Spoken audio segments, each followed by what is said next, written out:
পঞ্চম শ্রেণীর গণিত বইয়ের আজকের ভিডিওতে 114 পৃষ্ঠার 1 নম্বর থেকে শুরু করব। তো দেখো এখানে অনেকগুলো অঙ্ক আছে। তো 1 নম্বরে যে অঙ্কটা দেয়া আছে দেখো যে সঠিক উত্তরের পাশে টিক চিহ্ন দেই। তো এখানে একটা প্রশ্নের পরিবর্তে 4টা উত্তর আছে, যেটা সঠিক সেটার পাশে টিক চিহ্ন দিতে হবে। তো 1 নম্বর ছিল কি 2, 4, 5, 7, 9 সংখ্যাগুলোর গড় কত। তো গড় বের করার নিয়ম আমরা জানি যে সংখ্যাগুলোকে যোগ করে এই যে কটা সংখ্যা থাকবে সেটা দিয়ে ভাগ করতে হবে। যেমন এখানে যদি আমরা যোগ করি এই 9 আর 7 কত হবে 16, 16 আর 5 21, 21 আর 4 হচ্ছে 25, 25 আর 2 27। তো লিখলাম 27। এখন 27কে ভাগ করব কত দিয়ে, এখানে দেখো কয়টা সংখ্যা আছে, 1টা 2টা 3টা 4টা 5টা। তো উপাত্ত বা সংখ্যা আছে কয়টা, 5টা, তাহলে এই 5 দিয়ে ভাগ করব এখানে।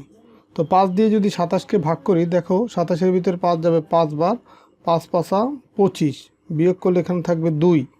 তো এখন এই 27-এর পরে আর তো কোনো অঙ্ক নেই, এই কারণে এইখানে আমরা একটা শূন্য দিব, এই শূন্যর পরিবর্তে এই ভাগফলের এখানে একটা দশমিক দেব।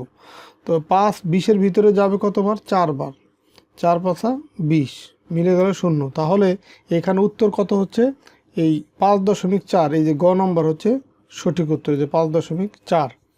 2 নম্বর প্রশ্নটা দেখো, এখানে দেওয়া আছে যে একজন ক্রিকেট খেলোয়াড়ের 3টি ওয়ানডে ম্যাচের সংগৃহীত রান হচ্ছে 48, 52, 53।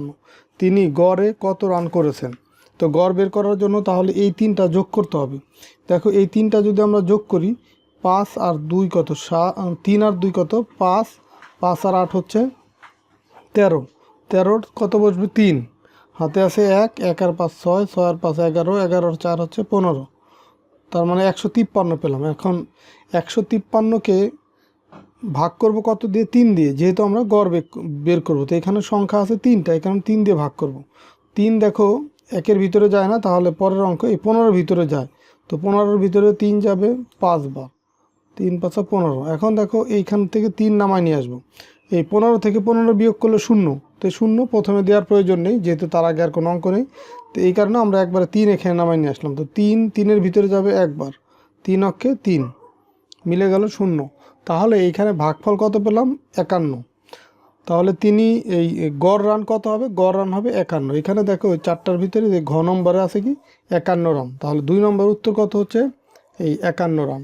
তো এরপরে আমরা পরবর্তী অঙ্কগুলো করব। তো দেখো যে এখানে 2 নম্বর অঙ্ক, 2 নম্বর অঙ্কে দেওয়া আছে যে 50টি সংখ্যার গড় হচ্ছে 38। তো দুটি সংখ্যা 45 ও 55 বাদ দেয়া হলে বাকি সংখ্যাগুলোর গড় কত হবে।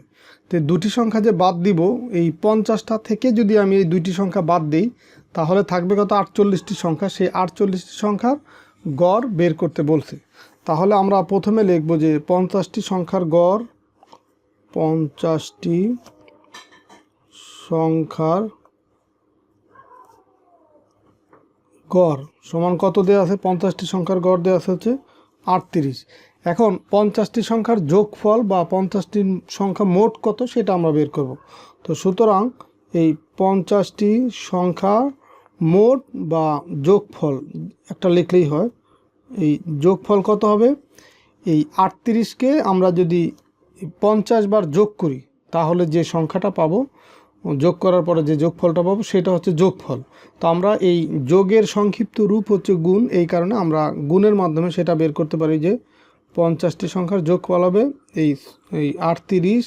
এটাকে গুণ করব কত দিয়ে, 50 দিয়ে, 50 গুণ 38। তাহলে আমরা যে সংখ্যাটা পাবো সেটা হবে 50টি সংখ্যার যোগফল বা মোট। তো আমরা এইখানে পাশেই রেখি এটা। দেখো যদি আমরা গুণ করি, তাহলে যেহেতু একটা শূন্য আছে সেই শূন্যটা বাদ দিব। এই 5 দিয়ে 8কে গুণ করলে 5 8 40-এর 0, হাতে আমার 4। তো 3 5 15 আর 4 হচ্ছে কত, 19। আর এই যে বাদ দেওয়া শূন্য সেটা শেষে বসাই দিলাম। তাহলে 50টি সংখ্যার যোগফল কত বা 50টি সংখ্যার মোট হবে 1900। তো এখন আবার পরে বলছে যে এই দুটি সংখ্যা 45 ও 55 বাদ দেওয়া হলে বাকি সংখ্যাগুলোর গড়। তো দুটি সংখ্যা, এই দুটি সংখ্যার যোগফল, দুটি সংখ্যার যোগফল দেখো কত, যোগফল সমান এখানে দেয়া আছে দুটি সংখ্যা কত, 45 আর 55। তাহলে লিখবো 45 যোগ হচ্ছে 55। তাহলে দুটি সংখ্যার যোগফল, এখন এই দুটা যদি যোগ করি, 5 5 10-এর এই শূন্য আমরা এই বরাবর লিখবো, যেহেতু এই দুইটার সাথে একটা রিলেশন আছে। এই ডান দিক থেকে মিলিয়ে লিখলাম 5 আর 5 10, শূন্য হাতে আমার 1, 1 আর 5 6, 6 আর 4 হচ্ছে 10, এই 100 হয়। দুটি সংখ্যার যোগফল হচ্ছে কত? এই দুটি সংখ্যা যোগ করলাম 100 হলো। তো দেখো 50টি সংখ্যার যোগফল 1900, দুটি সংখ্যার যোগফল হচ্ছে 100। এখন যদি আমরা এই দুটি সংখ্যা বিয়োগ করি, এখানে যদি বিয়োগ করি, এখানেও যদি বিয়োগ করি, দেখো 50 থেকে 2 যদি আমরা বিয়োগ করি তাহলে এখানে পাবো কত? 48। তাহলে 48টি সংখ্যার যোগফল কত হবে? এই যোগফল আমরা যে এইখানে টান দিয়ে লিখবো একবারে, কারণ এইখানে তো আর কিছু লেখার নাই। তো 48টি সংখ্যার যোগফল কত হবে? এই 1900 থেকে 100 আমরা বিয়োগ করব, যেহেতু এখানে 50 থেকে 2 বিয়োগ করছে, তো এখানে যে 1900 থেকে 100 বিয়োগ করি তাহলে এখানে পাবো হচ্ছে 1800। তাহলে 48টি সংখ্যার যোগফল হচ্ছে 1800। আর আমাকে বের করতে বলছে এই 48টি সংখ্যার গড়। তো আমরা এখানে লিখবো যে সুতরাং এই 48টি সংখ্যার গড় সমান কত হবে? এই 1800কে ভাগ করব কত দিয়ে? 48 দিয়ে। দেখো এখন 1800কে তাহলে 48 দিয়ে ভাগ করলে যে ভাগফলটা পাবো সেটাই হবে 48টি সংখ্যার গড়। তাহলে এই 1800কে এই ভাগ করে দেখাই দিচ্ছি 48 দিয়ে ভাগ করলে কত আসে। দেখো এই 48, এটা 2 অঙ্কের সংখ্যা আর এখানে 2 অঙ্কের সংখ্যা হয় 18, কিন্তু 18 ভিতরে 48 যাবে না, কারণ 18 হচ্ছে 48-এর চেয়ে ছোটো। তো পরের অঙ্ক মিলে 180, 180-এর ভিতরে 48 কতবার যায়? দেখো 148, এখানে যদি আমরা 48কে আমরা এই 4 হচ্ছে 4 1-এর ভিতরে যায় না, 18-এর ভিতরে যায় কতবার? 4 4 16, 4 বার। এখানে যদি আমরা 4 দিয়ে গুণ করি তাহলে 4 8 32-এর 2, হাতে আমার হচ্ছে 3, 4 4 16 আর 3 হচ্ছে 19, 192। আর এখানে আছে 180। তাহলে এই 4-এর চেয়ে 1 কম, মানে 3 বার যাবে। তো 3 8 24-এর 4, হাতে আমার 2, এই 3 4 12 আর 2 হচ্ছে 14। তো এখন যদি বিয়োগ করি, 4 আছে কত হলে 10 হবে? 6 হলে, হাতে আমার হচ্ছে 1, 1 আর 4 5, 5 আছে কত হলে 8 হবে? 3 হলে। এখানে পেলাম 36 আর 1 1 মিলে গেল। তাহলে পরের অঙ্ক এই শূন্য এটা নামাই নিয়ে আসলাম, এখন পেলাম কত? 360। এখন 360-এর ভিতরে 48 কতবার যায়? দেখো এই 4 3-এর ভিতরে যায় না, 36-এর ভিতরে যায় কতবার? 4 নং 36, কিন্তু 4-এর পরে তো আরও 8 আছে আর এখানে আছে 0। তাহলে আমরা 8-এর চেয়ে আরেকটু কম ধরি, 7 ধরি। এই 48-কে যদি আমরা 7 দিয়ে গুণ করি, দেখো এই 7 8 56 6, হাতে আমার 5, 4 7 28 আর 5 কত? 33। এখানে 336 আর এখানে আছে 360, তার মানে 7 বার হবে। দিলাম 7, এখানে পেলাম কত? 336। এখন বিয়োগ করলে 4, হাতে 1, 3 আর 1 4, 4 আছে কত হলে 10 6 হবে? 2 হলে, 3 3 মিলে গেল। তো এখানে পেলাম কত? 24। তো দেখো এই তাহলে এটাকে এখন বড় বানাইতে হবে, কিন্তু এখানে তো আর কোনো অঙ্ক নেই, এই কারণে এখানে একটা দশমিক দিব, এখানে একটা শূন্য দেব। তাহলে এখানে পেলাম 240। এখন 4 দেখো 24-এর ভিতরে যায় কতবার? এই 4 5 20, 4 6 24, কিন্তু এই 4-এর পরে যেহেতু আরও 8 আছে তাহলে আরও 1 কম হবে। তাহলে এখানে আমরা 5 দিলাম। এই 5 8 40-এর 0, হাতে আমার 4, 4 5 20 আর 4, এই দেখো 24 মিলে গেল হুবহু। তার মানে 37.5, এটাই হচ্ছে তোমার এখানে উত্তর। এই 48টি সংখ্যার গড় কত হবে তাহলে? এই 37.5, এটাই হচ্ছে তোমার এই 2 নম্বর ম্যাথের উত্তর। 3 নম্বর অঙ্কটা খেয়াল করো, এখানে দেয়া আছে যে একজন ক্রিকেটারের 16টি ইনিংসের গড় রান হচ্ছে 31.75। পরবর্তী 3টি ইনিংসে সে যদি 108, 34 ও 47 রান করে তবে তার গড় রান কত হবে? তো এখানে তাহলে প্রথমে সে এই 16টি ইনিংসের যে গড় রান, সেখান থেকে আমরা এই 16টি ইনিংসের মোট রান বের করব। তাহলে আগে লিখে নিব যে 16টি ইনিংসের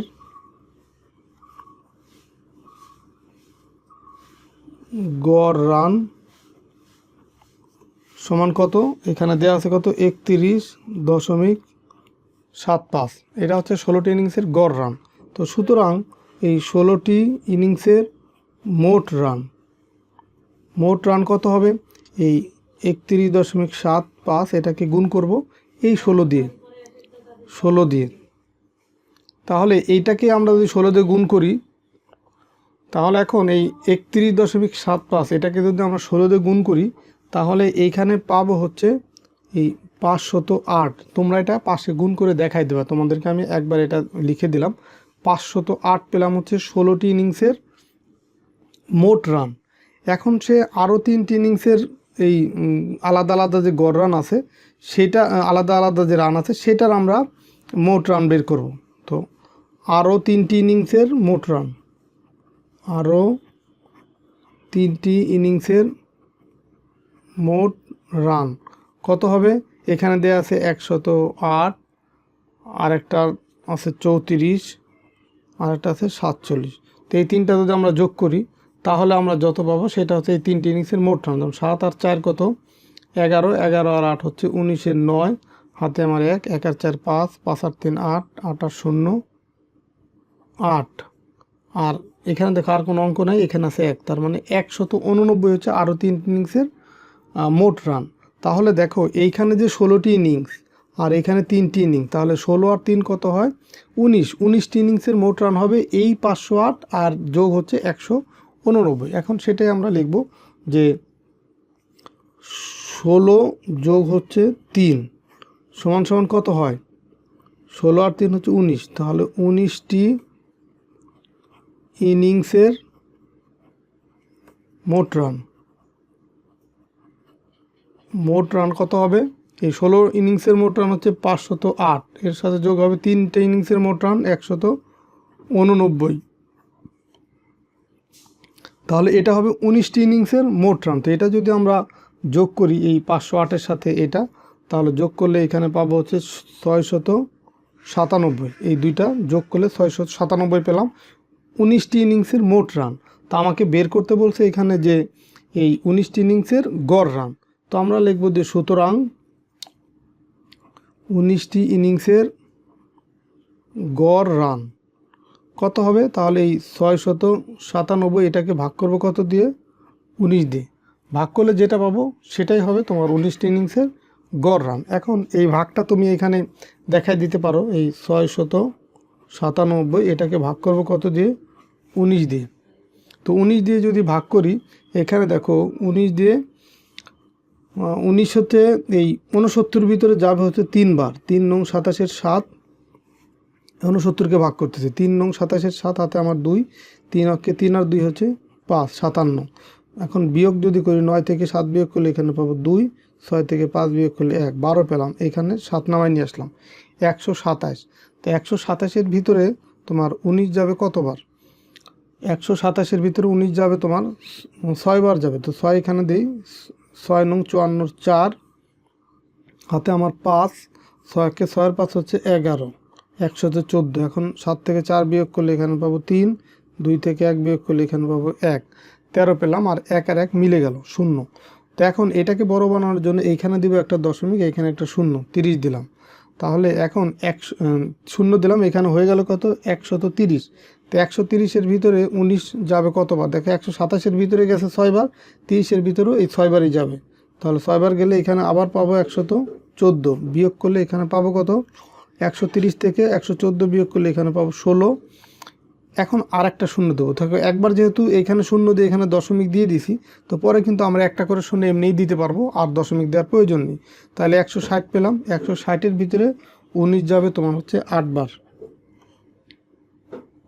দেখো এখন যদি তাহলে 8 দিয়ে 19কে গুণ করি, 8 নং 72-এর 2, হাতে আমার 7, 8 অক্ষে 8 আর 7 কত? 15, 152 পেলাম। এখন যদি বিয়োগ করি 2 আছে কত হলে 10 হবে, 8 হলে হাতে আমার হচ্ছে 1, 1 আর 5 হচ্ছে 6, 6 6 মিলে গেল তাহলে 0, আর 1 1 মিলে গেলে এখানেও 0। তার মানে এখানে ভাগফল কত পেলাম? 8। তো আবার যদি আমরা ভাগ করতে থাকি এখানে আবার একটা 0 দিব। এই 19 আবার 80-র ভিতরে যাবে কতবার? 4 বার। 4 19 হবে কত? 76। এখানে আবার পাবো 4। তার মানে এইভাবে কিন্তু ভাগ যেতেই থাকবে। আর ভাগ নর্মালি এই দশমিকের পরে 3টা অঙ্ক রাখলেই হয়, বা 3টা বা 2টা রাখলেও হয়। তাহলে আমরা এইখানে ভাগফল একবারে বসাই দিতে পারি যে 36.6, 2 ঘর রাখবো আমরা। আর দশমিকের পরে যদি এই মানে আমরা দশমিকের পরে যদি 5-এর চেয়ে বেশি থাকে, 5 বা তার চেয়ে বেশি থাকে, তাহলে আগের অঙ্কের সাথে 1 যোগ হয়। তার মানে এখানে আমরা 6-8 রাখবো, যেহেতু তারপরে 4 আছে, এই 5-এর চেয়ে ছোটো, এই কারণে এটা আমরা এমনি বাদ দিতে পারি। আর তাহলে একবারে আমরা এই 36.6 এটা লিখে দেবো, এটাই হচ্ছে উত্তর। আর যদি এখানে এমন হতো যে 6, 8, 5, 6 বা এরকম কোনো অঙ্ক এখানে থাকতো, সেক্ষেত্রে আমরা 6, 9 লিখলাম, এই যে 36.69 লিখতাম। তাহলে এটাই হচ্ছে তোমার 3 নম্বর অঙ্কের উত্তর। আচ্ছা, এখন দেখো নিচের দিকে 4 নম্বর যে অঙ্ক সেটা দেওয়া আছে। দেখো যে শ্রেণীতে 24 জন শিক্ষার্থী ও তাদের শিক্ষকের গড় বয়স হচ্ছে 15 বছর। শিক্ষকের বয়স যদি বাদ দিই, তাহলে শুধু 24 জন শিক্ষার্থীর গড় বয়স হচ্ছে 1 বছর হ্রাস পায়, মানে 15 থেকে 1 বছর কমে 14 বছর হয়। তাহলে শিক্ষকের বয়স কত? তাহলে দেখো এখানে অঙ্কটা প্রথমে এই 24 জন শিক্ষার্থী আর একজন শিক্ষক মিলে হচ্ছে 25 জনের গড় বয়স দেওয়া আছে কত? 15 বছর, সেটা লিখলাম। তো সুতরাং 25 জনের মোট বয়স কত হবে? এই 15 গুণ হচ্ছে এই 25, 375 বছর। তো এরপরে আবার বলছে যে শিক্ষকের বয়স বাদ দিলে থাকে কতজন? 24 জন। সেই 24 জনের বয়স হচ্ছে 1 বছর হ্রাস পায়, গড় বয়স আর কি। তাহলে সুতরাং 24 জনের গড় বয়স কত হয়? 15 বিয়োগ 1, 14 বছর। এখন এই 24 জনের মোট বয়স কত হয়? তাহলে এই 14 গুণ হচ্ছে এই 24, সেটা গুণ করলে 336 পাচ্ছি।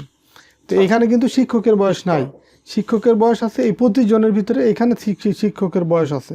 তো এই শিক্ষক সহ যে বয়স, সেটা থেকে যদি আমরা শিক্ষার্থী যে 24 জন আছে সেই বয়সটাকে তাহলে যদি আমরা বিয়োগ করে দিই, তাহলে শিক্ষকের বয়স পেয়ে যাব।